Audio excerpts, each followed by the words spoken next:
देख रहे हैं नेटवर्क 33 राजकुमार के साथ। तो चलिए पढ़ते हैं आज की कहानी की ओर। दोस्तों कहते हैं जहाँ सुनसान जगह होती है, सन्नाटा और अंधेरी रात अपनी चरम सीमा पर होती है, तो उसमें भूत प्रेत की शक्तियाँ बढ़ जाती हैं। आज की कहानी राजस्थान के जैसलमेर जिले की है। राजस्थान के मशहूर जिले जैसलमेर में वैसे तो कई सारे किस्से कहानियाँ विख्यात है, लेकिन आज की कहानी है नितेश और उसके दोस्त शुभम की, जो बेहद करीबी दोस्त थे। कहते हैं इस घटना का मिलन सन 1980 में हुआ था, जब गाड़ी बस व साधनों का कोई ज़्यादा प्रचलन नहीं था। ये उस समय की बात है जब लोग खेतों में कृषि करने के लिए निकलते थे। नितेश और उसका दोस्त शुभम, जिनका खेत एकदम करीबी पड़ता था, वो एक साथ ही खेत में जाया करते थे। परंतु घर लौटते वक्त उन्हें शाम हो जाती थी। लेकिन एक शाम तो कुछ ऐसी हुई जिसके बाद उनकी जिंदगी का उजाला ही छीन लिया। रात के समय अपने घर पर आना उन दोनों की आदत सी थी। घर आते समय दोनों के हाथ पैर दर्द करने लगते, दोनों की संपूर्ण हिम्मतें टूट जाती। दोनों के शरीर में जैसे भारी वजन रख दिया हो। उनका पूरा शरीर टूट जाता था, या फिर यूँ कहें कि खेत में काम करने के कारण थकावट महसूस होने लगती। लेकिन हंसी मजाक में रास्ता काटते काटते घर कब लौट जाते थे ये पता ही नहीं चलता। घर से खेत की मध्य की दूरी ज़्यादा तो नहीं थी, लेकिन थके हुए आदमी के लिए तो कोसों दूर थी। यूं ही रास्ता काटते काटते दोनों दोस्तों को कभी कभार हंसी मजाक करने के लिए भी कोई ना कोई जरिया तो मिल ही जाता। बुधवार की शाम जब दोनों अपने खेत से वापस निकलने वाले थे तो खेत में लाइट आ गई, जिस वजह से उन्हें अब कुछ देर के लिए और खेत में ही रुकना पड़ा, क्योंकि खेत में बोई गई फसलों को ठीक से पानी देना और साथ ही पानी के नल को संभालना ये उनका पहला काम भी था। कुछ देर तक तो दोनों दोस्तों ने अपने अपने खेत में नलों को संभालना शुरू कर दिया। इसी दौरान रात के तकरीबन 7:30 बजने को आए, लेकिन उसके बाद नितेश के दोस्त शुभम ने घर चलने का निश्चय किया। यहाँ से घर की दूरी करीब 3 किलोमीटर की थी। थका हुआ शुभम भी पूरी तरह हताश था, लेकिन जैसे तैसे अपने लड़खड़ाते हुए कदमों के साथ वो आगे बढ़ने लगा। शुभम और नितेश आज आपस में बात करने के मूड में नहीं थे, और इसी दौरान शुभम ने कहा, अरे यार, आज मेरा तो सर ही दर्द कर रहा है। पता नहीं क्या होगा घर जाने के बाद, और साथ ही घर वालों से भी माथा पीछे होगी, क्योंकि हमें काफ़ी देर जो हो गई है। यार, ये क्या ज़िंदगी हो गई है हमारी। इस बात पर नितेश हंसते हुए बोला, अरे भाई, अभी तो तेरी शादी भी नहीं हुई है और इससे पहले ही तू इतना डरता है, तो फिर क्या होगा तेरे साथ। फिर क्या था, दोनों ने गप्पे लड़ाना चालू कर दिया। आपस में यूं ही गप्पे लड़ाते हुए वो आगे बढ़ ही रहे थे कि उन्हें उस सुनसान इलाके में एक छोटा सा कुत्ते का बच्चा दिखा, जो हल्की हल्की आवाज़ में भूख के मारे तरस रहा था। शुभम को उस कुत्ते पर दया आ गई। उसने तुरंत उसे पकड़ लिया और अपनी गोद में बैठा लिया। शुभम उसे अपने घर ले जाना चाहता था, क्योंकि वो उसे बड़ा ही प्यारा लगा, और उस कुत्ते की मोटी मोटी आँख और उसके चलने फिरने का अंदाज शुभम को बड़ा ही मस्त लगा, जिस कारण वो उसे अपने घर लेकर जाना चाहता था। कुत्ते का वजन थोड़ा ज़्यादा था। कुछ दूर चलने के बाद शुभम को एहसास हुआ कि उस कुत्ते के अंदर तो वजन बढ़ता ही जा रहा है। फिर जब शुभम ने उस कुत्ते के पैरों की तरफ देखा तो उसके पैरों तले ज़मीन खिसक गई। दरअसल शुभम ने देखा कि अब उस कुत्ते के पाँव ज़मीन से टकरा रहे थे। शुभम को पता चल चुका था कि यह कोई नॉर्मल कुत्ता नहीं, बल्कि किसी शैतानी शक्ति का अंश है।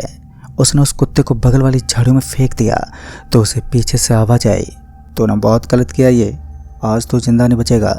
लेकिन शुभम ने एक बार भी पीछे मुड़कर नहीं देखा।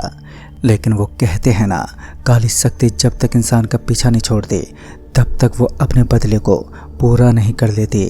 लेकिन ऐसा तो कुछ हुआ ही नहीं था, जिसके कारण वो आत्मा शुभम के पीछे पड़ गई। शुभम बिना पीछे देखे लगातार आगे चलता रहा। थकावट के मारे वो भाग भी नहीं पा रहा था और एक तरफ डर सता रहा था। एक बार के लिए जब शुभम अपने पीछे पलटा तो उसने देखा कि नितिन के साथ साथ वो बड़ा सा कुत्ता भी उसके पीछे पीछे भाग रहा था, जो उसकी मौत का संकेत था। यूं ही भागते भागते थोड़ी दूर आगे पहुंचने के बाद उन्हें एक छोटी सी गली दिखी। इस पगडंडी से उनका रास्ता गांव तक पहुंचता था, जो बहुत ही आसान रास्ता था। लेकिन इस रास्ते पर भी उन्हें कुछ दुविधाओं से सामना करना पड़ सकता था। गांव के लोगों की माने तो इस रास्ते पर कुछ असामान्य शक्तियां निवास करती हैं, लेकिन पहले से उन दोनों के पीछे एक शैतान कुत्ता पड़ा था जो किसी भी वक्त उन्हें हानि पहुंचा सकता था। लगातार दौड़ने की वजह से उन दोनों की सांसें अब लगभग फूल चुकी थी। जंगली पौधों के बगल में एक छोटा सा मैदान बना हुआ था। बैठने के लिए वो वहां का सबसे अहम स्थान था। दोनों दोस्त थक हार कर उस मैदान के छोटे से हिस्से में बैठ गए। गर्मी में उन दोनों का शरीर जमने सा लगा था। पता नहीं अब उन्हें कौन सा स्टेप उठाना चाहिए। वो भी नहीं जानते थे कि करे तो करे क्या। बस कुछ देर के लिए वो आराम करना चाहते थे। तकरीबन 7 से 8 मिनट के बीच दोनों दोस्त यूं ही बैठे रहे, लेकिन बाद में जब उन्हें एहसास हुआ कि खतरा अब टल चुका है तो वापस उठते हुए वो रास्ते पर पहुंच गए। उस रास्ते पर पहुंचते ही एक बार फिर उनके शरीर में सनसनी सी मच गई। यहाँ कुछ तो गड़बड़ थी जिस कारण उनका शरीर काम करना बंद कर रहा था। कुछ तो ऐसा था जो बड़ा ही रहस्यमय था। भय के मारे शुभम ने अपने चारों तरफ देखा कि कहीं वो शैतानी कुत्ता तो मौजूद नहीं है, लेकिन रास्ता एकदम साफ था तो उन्हें घर जाने के लिए अब देरी नहीं करनी चाहिए थी। शुभम और नितिन ने ज़्यादा वक्त नहीं गंवाया और वो तुरंत ही चल पड़े। उन दोनों को ये बात अच्छे से मालूम थी कि रास्ते में उनके साथ ज़रूर कुछ गड़बड़ हो सकती है, जिस वजह से उन्होंने एक दूसरे का हाथ पकड़ लिया और एक अच्छी रफ्तार बनाकर वो आगे की तरफ चलते रहे। लगभग 100 फीट आगे चलने के बाद ही उनके करीब से कोई चीज़ बेहद तेज रफ्तार के साथ गुजर गई। इस चीज़ की रफ्तार इतनी ज़्यादा थी कि एक पल के लिए भी शुभम और नितिन इनका अंदाज़ा नहीं लगा पाए। वो भौचक्के होकर देखते रहे कि आखिर यहाँ हुआ तो हुआ क्या। सामने की तरफ से आवाज़ आई, वहाँ पर कुछ दिखाई नहीं देगा, इधर देखो। जब दोनों की दृष्टि बीच रास्ते पर पड़ी तो एक सड़े हुए मांस वाला इंसान जिसकी खोपड़ी में कीड़े लगे हुए थे और उसकी खोपड़ी के अंदर से निकलने वाली बदबू इतनी भयानक थी कि कुछ देर के लिए तो उन्हें नरक जैसा एहसास हुआ। सामने की तरफ से उस हैवान को खड़ा देखकर उन दोनों ने अपनी दिशा को चेंज कर लिया।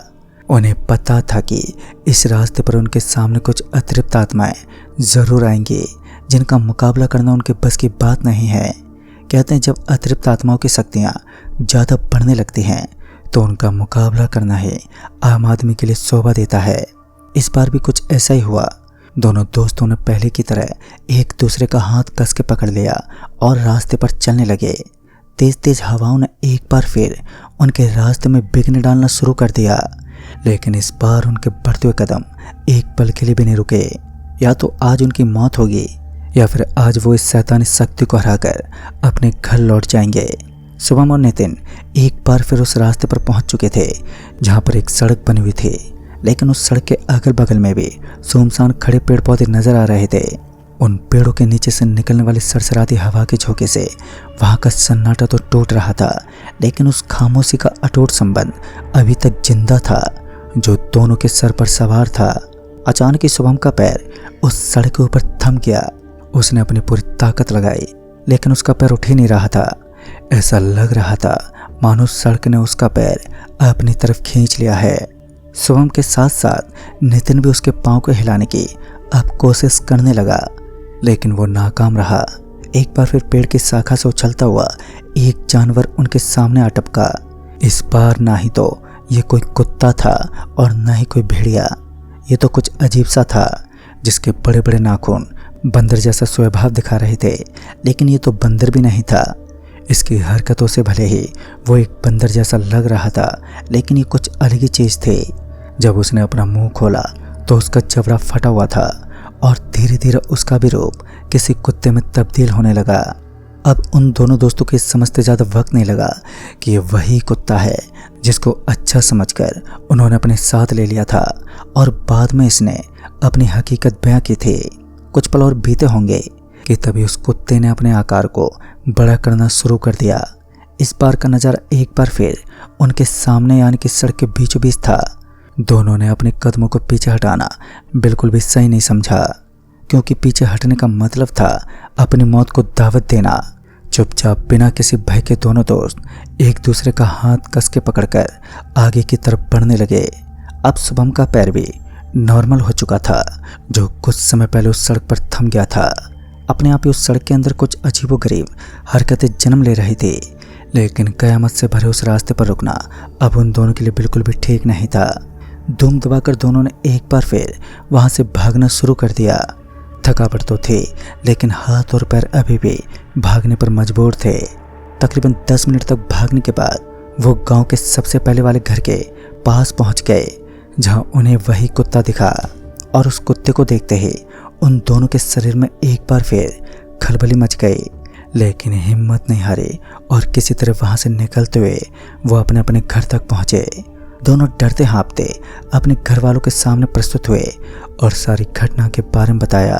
तब उन्हें पता चला कि असल में जो कुत्ता उन्हें दिखाई दिया था वो उन्हें लालच देकर उनको मारना चाहता था। लेकिन सही समय पर उनकी बढ़ती हुई आकृति से तुम लोग ये समझ गए कि यह कोई कुत्ता नहीं है बल्कि कोई आत्मा है। दोस्तों, उस दिन की इस घटना ने उन दोनों को पूरी तरह झंझोर कर रख दिया था। उस दिन के बाद से वो अपने घर आने में कभी भी देरी नहीं करते। खैर, आज तो उनकी उम्र लगभग 60 साल हो चुकी है और वो अपनी ज़िंदगी ठीक ठाक जी रहे हैं। तो दोस्तों, इस कहानी में बस इतना ही। तब तक के लिए बाय एंड टेक केयर।